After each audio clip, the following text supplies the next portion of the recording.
Thank you, Shalini. Good morning or good afternoon, everyone. Thanks for joining our webinar. As you might be aware, it was actually kind of a news to me, but this is going to be a shorter duration webinar. I'm going to try to finish this up in 40 minutes. I'm going to try to allocate time for questions.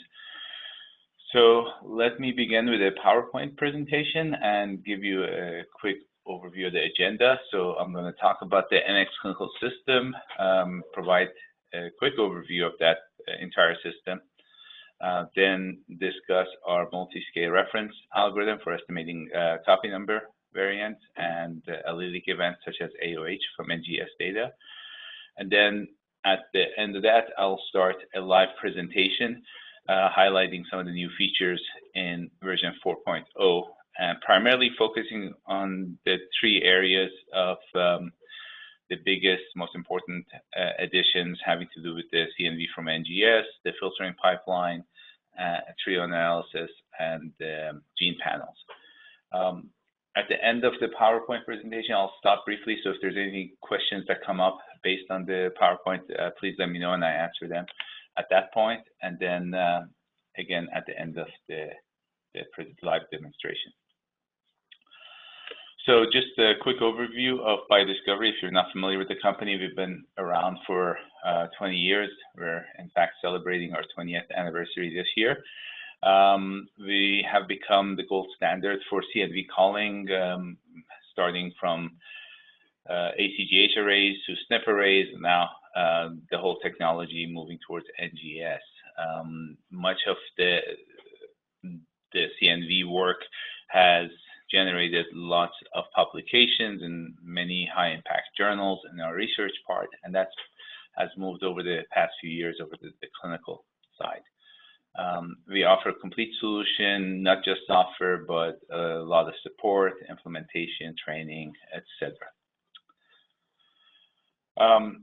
Just to go over NxClinical, what are the primary reasons to use NxClinical in a clinical lab? These are the 5 top items. The number one right now is that a single assay can be used, a single NGS assay can be used to obtain both CNV, AOH, and sequence variant data.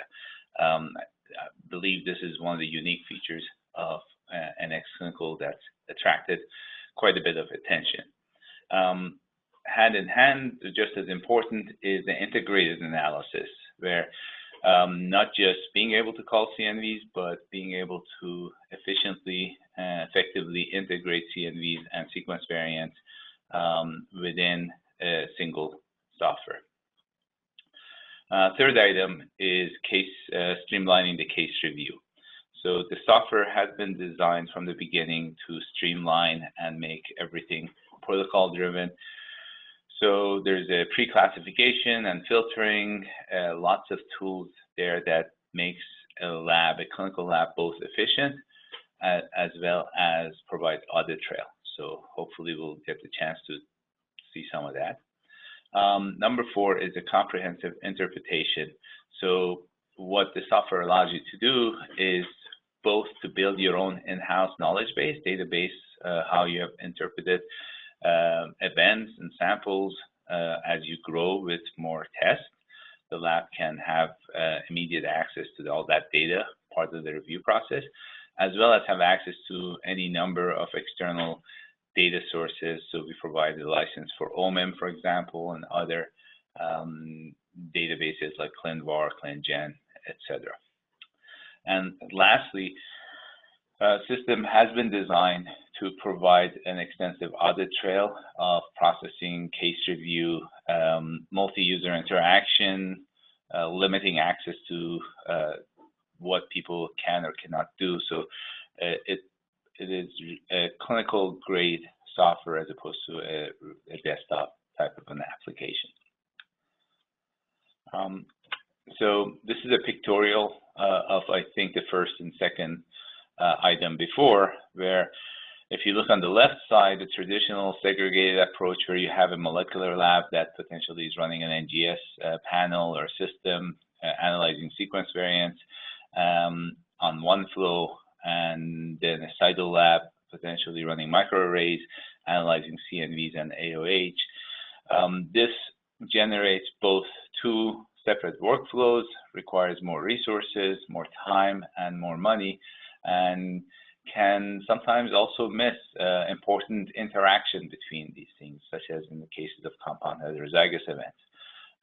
What NxClinical allows a lab to do is to either run a single assay like an NGS and get everything, or run an NGS assay and a microarray, provide all that data together, and do a comprehensive integrated analysis, which both reduces the turnaround time, makes the process more efficient and cost effective. So here's a pictorial of the architecture of the system. This is a client-server architecture where the NxClinical client resides on desktops of many different people, like technicians and lab directors, etc., with their own access rights. The server manages all the interaction and has all the data and knowledge within here. One thing the system supports is having different sample types. So the system can be configured to have sample types such as like cancer, postnatal, prenatal. These are all arbitrary, of course. And each of them can be processed differently between different platforms. And the data that the user will have would be the CNVs, AOH, and sequence variants from all of these together. So the server can be housed on-premise. Actually, I think most of our users have a server at their own site for various reasons. Much of it has to do with the confidentiality and HIPAA requirements, but sometimes for efficiency as well. But if a site wants to have the system on a cloud, that can certainly be possible to host this on Amazon or other cloud providers. Next, as far as how does NxClinical help streamline the case review process, this graphic actually has highlights many of the points. So starting from left, there's an automated pre-classification. So as the system goes, processes a new sample, identifies all the variants in it, CNVs, etc., there can be what we call a decision tree system that the user can set up to pre-classify those events as being, for example, pathogenic, benign, etc. So that automatically starts the process by pre-assigning potential classification to each event. In addition, the whole workflow is automated. We have users that have tied this in, so essentially with one click, they can load and process hundreds of samples into the system, appropriately process them based on the sample type, and pre-classify them. So the entire workflow can be validated and automated with a minimal chance of human error. Next, as far as customization of profiles, so if a lab is doing different types of cases, let's say you're processing some constitutional cases, some cancer cases, you certainly use different tables and visualizations and tracks for those. So the software can be set up to know what type of sample you're looking at and properly display the correct information based on the sample type. So this saves time, not having to change values or clarifies the view. Next thing is the filtering and prioritization. That's the whole automated system for filtering, which I will show you in the live demonstration. This also includes the ability to integrate phenotype information for constitutional cases where you have HVO terms and do an association between phenotype and genotype automatically in the filtering stage. So all of these allow the lab to become very efficient and improve the quality and turnaround time for the case review process, which eventually saves money. So just as a very quick example cartoon of how the decision tree works, you set up your own logic. This is an example again. Basically, the decision tree is something like this, where you say, well, if the event is a CNV, you can look at, see if this is a novel event, or if it's been seen before. If it's been seen before, then you can say, well, if it's been seen as an artifact before and it looks the same and I've seen it more than 10 times, just go ahead and call it an artifact. So it automatically does that, or benign. If that's not the case, you can say, well, is it a large event? If it is, then it's pathogenic. If it's not large, search other databases to find similar events and classify it based on that. If that is not found any other databases, you can look into the database of genomic variant and find any papers that have been reported with significant number of support for it being a polymorphic region, and call that a benign. If that's not the case, if it's non-exonic, call it a likely benign. And if that's not the case, if it overlaps an OMEM morbid gene, then maybe it's a WUS. So I kind of went through this very quickly, but basically the idea is that you can set up all sorts of complicated logic that fits the way your lab wants to pre-classify these events. So that's a very rapid overview of NxClinical. What I'd like to now spend a few minutes talking about our multiscale reference algorithm, which is in fact our 4th generation of getting copy number from NGS. We started about 5 years ago with some of the earliest versions of doing this. And in fact, we're working on the 5th generation approach right now. This one works actually quite well. Basically, the idea comes from how our experience with working with SNP arrays, where you can use a pool of normal samples to build a reference model.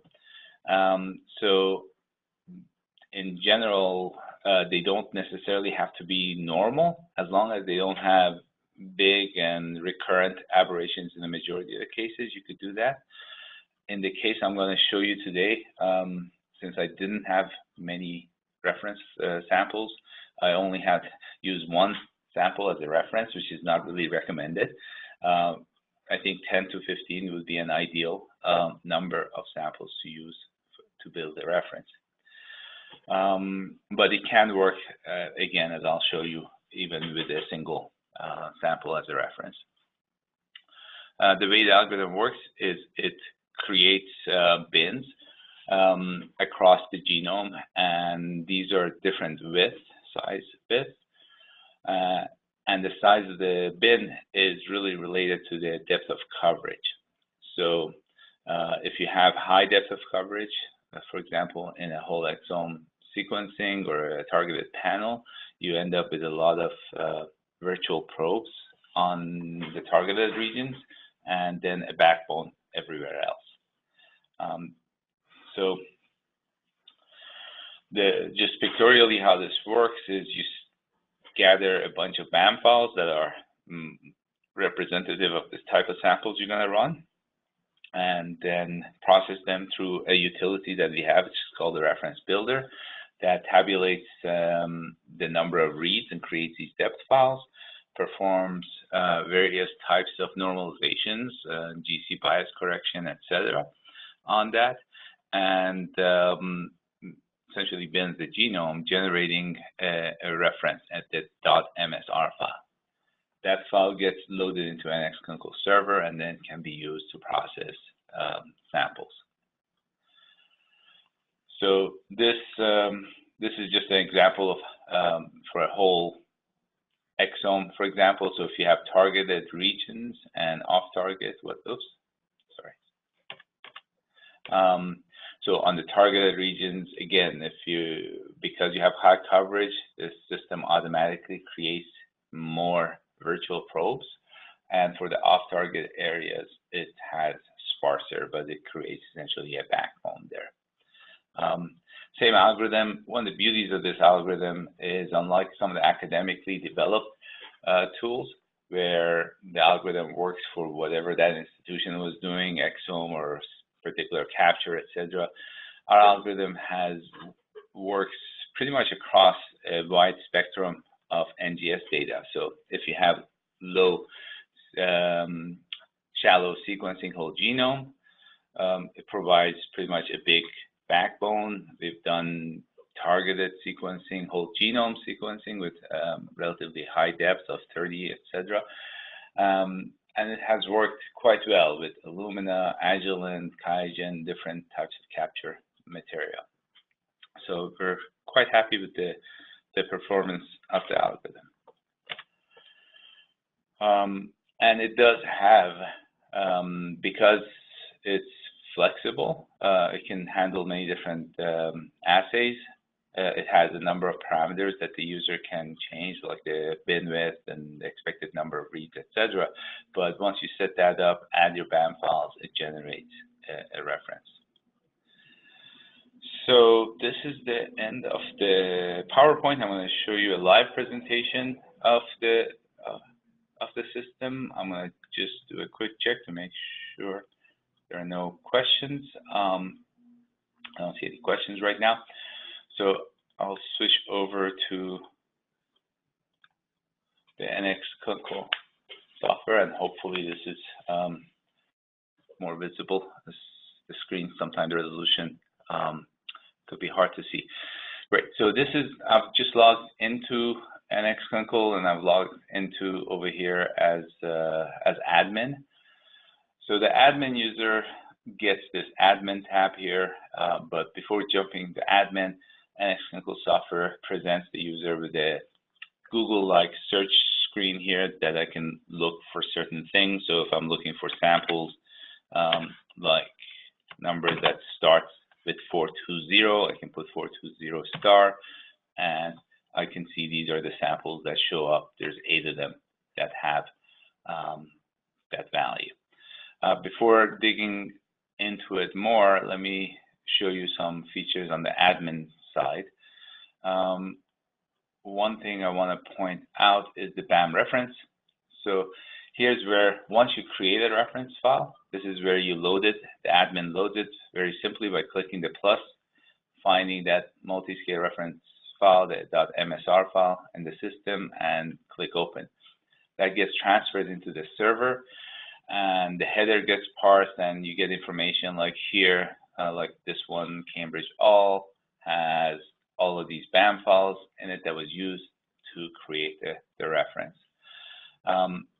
The one I'm going to use this morning is this one, which is the father of the proband. That's the only BAM file I had. It's a single file, as you can see. It's just a single BAM file. So this is where the reference comes in. And I'll talk about the panel. I guess I can cover it right now. So I can show you where we've added the panel support. So within the NxClinical system, there is a sample types. So since I do many presentations and demos, I have lots of different sample types. But one of the sample types here is this BAM and panel Nirvana. Essentially, it says the CNVs are coming from a BAM, a multi-scale file, as opposed to an array. And the sequence variants are coming from a Nirvana JSON annotated file. So this is the sample type I'm going to use for the presentation today.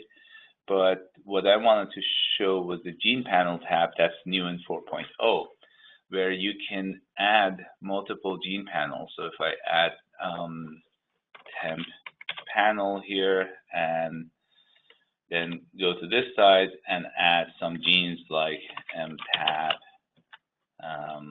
I don't know, EGFR, etc. You can add them manually like this, or of course the easier way is to click this button and pick a file and load it in. So I'm going to delete this one since I'm not going to use it. But I went to the GeneDx website and NVJ and kind of borrowed the list of genes that they had for epilepsy, which I'm going to use. So this is the list of genes from the GeneDx 87, and NVJ's primary list had these 133 genes. So I'll show you how the gene panels are can be used later. So going back now to the home page, I am going to bring up, I was going to go through some of the NIPT or low coverage and some other things, but I'll start with the more interesting sample. So this sample I'm going to open up here, actually going back to the home tab, where you see this is a sample name or ID. Next to it, there is this sample info button, which I'll show you in a second, but it has other information here, what type of sample type it is, what processing has been applied to it, what the previous classification algorithm. So again, these are all like protocols that the system saves, so and it ensures consistency. You can see I processed this sample, I guess yesterday I reprocessed it as admin. These are the HPO terms that have been assigned to this sample. And what I was going to show you was this sample info. Mentioned before, this is a trio. So this is part of a linked sample ID. I call this, can be a family ID. It's called Zurich 2. Which I think I mentioned. So this data is from Anita Rauch's, Dr. Rauch's lab at Zurich University in Switzerland. This is the proband. And one important quality check, which I will click and run. So if this is a trio case, ACMG guidelines require you to double check to make sure that the parents are haven't been mislabeled. So the SNPs work. So now that I run that, it has a very low Mendelian error rate. So there doesn't seem to be a mix-up. If I wanted to change the phenotypes, you can click this button. It gives you the whole HBO site, and you can pick other conditions. And as you can see, there is an association between the phenotype and the genes that comes from the Monarch database, and we use this in the case review process. Okay, so now the sample is here, and as you can, what you see are these lollipops that are showing positions of the various sequence variants, and there are gains and losses. So I see, for example, there's a small loss here, there's an amplification there, there's the regions of homozygosity there being yellow. And if you have worked with whole exome data, it would be surprising why are we seeing 63 events, because it's already gone through a filtering stage, and this is the 63 events. And I'll come to the filtering in a second. All right, so let me show you first the copy number. So here's the whole genome plot. So if you look at this, and it almost looks like it's a microarray, a SNP array, where you have your log R here and the BLA frequency down here. This, in fact, was generated using the MSR algorithm of the BAM files for the proband, and only using the father, in this case, as the reference. So sometimes you get some CNV events going. So that amplification on 6, if I want to look at it, we can kind of zoom in, and you can see that it shows up here, and there's other events. So let me go back to the top. Actually, let's go to the table. Yes, I'm kind of compressed for time. I want to highlight some of the events, and it's hard to pick what to look at. But here, what I want to show is the filter chain pipeline, which was redesigned in 4.0. So it's showing you that it started with 59 copy number events, and depending on the various stages of the filter pipeline, those numbers go down. The allelic events started at 127, and again, they kind of go down to, for example, 23 based on size. Sequence variant events started about 19,000, and then again, depending on what we look at, for example, let's say the variant read fraction count goes from 2,400 down to 1,500, And then from a loss of function type of an event, it goes from 1500 to 245. The interesting part is when you see like little arrows like this, it's where different modalities interact. So here, the variants at this stage are impacting the allelic events. So if I go over to the allelic side, I can see here that this filter, which I will show you, says show only AOH events that have a sequence variant, a visible sequence variant event. So this we use to remove any regions of AOH that doesn't really have any mutations in it, so it's not really that interesting. So you can see the modalities interact with each other. So one of the things, if I go back to the sequence variant, for example, is to compound heterozygous. So if I throw this, you can see, for example, here there's a copy number event and a mutation, which is really the one that we're going to look at in more detail.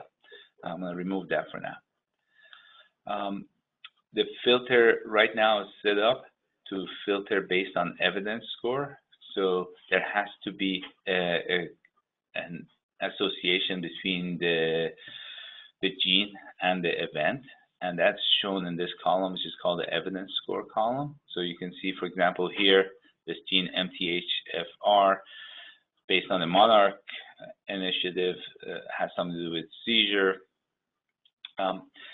What I found is the Monarch initiative data can be a little bit too broad.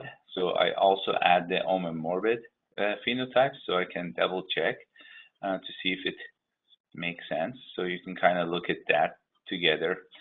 But before going there, I wanted to say, talk about the panel. If you recall, I have a panel tab, and I loaded these different panels, the epilepsy panel from GeneDx and Invitae. So if I pick the epilepsy panel from GeneDx and apply that as a filter, you can see it just really drops everything down to just those genes there, and these two come through. There is a panels tab area. This shows me all the genes. So if I wanted to actually look at them, I can click on them. But the white ones indicate that there's no event at all hitting any of these genes. The yellow indicate that there is, but the light yellow indicates that they're being filtered out.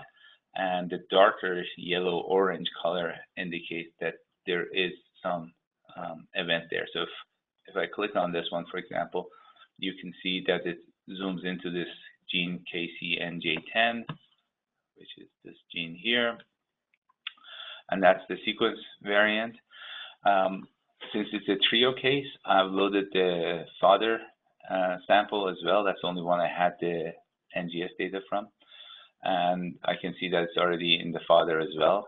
So and what I see here is that gene is a recessive gene, so there's nothing on the mother side, so I don't think this is relevant. There's no ClinVar record. It's a missense. And one point to highlight is you have access to lots of data. So this is the BAM read depth for the proband. This is the BAM read depth for the father. Actually, if I zoom all the way down to the sequence variant, if you see this is the reference genome, this is the C in the reference. It has mutated to T. It's almost even, not exactly, but almost, and it's similar in the father. And then if you look down here, you actually have the individual reads. Sometimes it's better to have a bigger monitor. You can actually take this table on a second monitor, but I can't do the presentation that way, so you can have to trust me with that. So here's the read pileup. As I'm zooming in to that region, you can see more and more. Okay, so essentially the point here was with this panel, there's only two things. This one doesn't seem relevant. This one is likely benign according to ClinVar, and I can switch to a different panel. So if I switch to the Invitae panel, I get actually more a few more items. And it's interesting to note. So again, if I'm looking in here, I see all of these have to do something to do with seizure. And this one pops up, this SPATA5, also an OMEM shows up as having to do with epilepsy and seizure. And immediately I can see I have two different events. I have a copy number loss and I have a deletion, both affecting this gene. So that's on chromosome 4. So if you look at this high level, you can see here's the copy number loss, and this is the whole chromosome probe profile. And it's hard to see, so I'm going to zoom a little around here, and you can see these like little probes that are going down, or virtual probes in this case, that are going down. And now if I zoom way down into this area, you can see it goes down even more. And now we can see at this level, this is this SPATA5 gene, and these are the exons that seem to be deleted there. Now, what you see underneath it, it shows copy number from array. This was actually detected in the Zurich lab using the Affymetrix Cytoscan HD array. So I loaded that data in here. So you can see here's the microarray data for it too. If I can grab it. So this is the microarray data that shows that deletion nicely. It actually goes farther. But even without the array, I was able to detect the small deletions. If you look at the BAM read depth for the proband, and here's the father, you can see that there's a drop there. So this is clearly a deletion in this gene. If I go to the report tab on this side, and let me zoom in again on that, it gives me a link to OMEM. If I didn't already know, which I do, this is an autosomal recessive. Although the phenotype matches the patient very well, it wouldn't work if it just was a deletion. In fact, if you look down here, you can see the mother had that deletion and the mother was normal. So something else is going on. Now, having both data in here, I can immediately see that there is a deletion as well within the same gene. So if I zoom up, let me go around here, you see there's a deletion here that is in the proband. And interestingly enough, that deletion comes from the father. So you have an event from the father, and you have a deletion, a larger deletion from the mother, and that's why the proband is affected. We can zoom in all the way down to this area, and let me zoom out a bit, and you can see the BAM read depth for both the proband and the father, and you can see that nice deletion popping up there as well. So as I promised to our folks here in the office, I'm going to try to skip or stay on time. So I'm going to try to wrap this up quickly now. The one last thing I wanted to comment here was I used this panel to limit it, and if I don't limit it to the panel, or that panel in particular, it's fine. I can use if nothing had shown up, if nothing was there, or if I want to continue going down, I can remove the panel constraint and essentially have a virtual panel using the evidence score. And if you do that, you can then sort based on the transcript. So the biggest event, so this one here has a stop gain in this gene. It's on the X chromosome. You can look at this and decide, well, it just doesn't seem right. And first of all, the father has it. The ratios are not that great. And if I zoom out some more, you can see there's a bunch of other events going on. This could be a bad area on the sequencing. If I go to the top, we highlight those regions that have potentially sequence similarity that you don't get very good reads on, but I can already tell that this might not be real. And looking at OMIM, it doesn't seem to me like this is related to the event. If that's the case, you can go in here and start in edit mode and change the classification as something like likely benign, and then it just removes that. And you can kind of go through these things. You can identify, like this one has a frame shift. It's has something with mental retardation, X-linked, but again, the father has it, so it doesn't seem to be affected. I see there are some questions, so at this point, all I'm going to say is the software is quite powerful. There are many things that I didn't show, and I keep coming up. For example, how many times this event's been in the population. I can show those. Lots of features. If you are interested and want to get a fuller view of the software, we would be happy to set up a separate presentation for you. So I'm going to stop at this point and allow maybe briefly for my colleague Shalini to do a quick poll, and then we can answer your questions. We'll head on over to the attendee questions. Okay, thank you, Shalini. Yeah, as I said before, if you have anybody has any questions, go ahead and type them in. I'm going to go over some of these already. First question here is, can I restrict my results to only display specific panel or genes so I don't see any incidental finding? That's a very good question. That answer is yes. So the way you could set that up is, if I go back here, as you saw before, on top here, you can limit the events to a particular panel, and you can make sure at the admin that by default, those are the only regions that come up.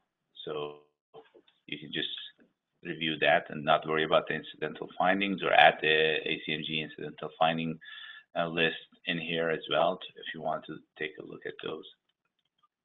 Let me see if I can find the other questions. Can multiple people evaluate or review a sample at the same time? Yes, absolutely. The software has been designed for a multi-user environment, as I excuse me, mentioned earlier. So multiple people can review cases together, and the system takes care of not messing the data up by having people override each other. And can I integrate sequence variants with the array data, or does it only work with BAM? Yes, you can have a mixture of array and NGS data. So I know AFI/Thermo has introduced a new exon arrays that if you would like to use that to get your copy number because you don't feel the NGS is giving you that, then you can certainly use that, for example, to get your CNVs at the exon level, and then use the sequence variant data and integrate them together into one. All right, so I think we've answered most of the questions. If anybody has additional questions, I think after the webinar closes, you get a chance to type them in. I wanted to say thank everybody for joining us today. Yes, thanks very much, everyone. And there will be another window that'll open up with some additional questions and a spot where you can give us some feedback as well as ask any other questions that you have. Thank you so much for attending today, and we hope to see you at a future webinar. Bye, everyone.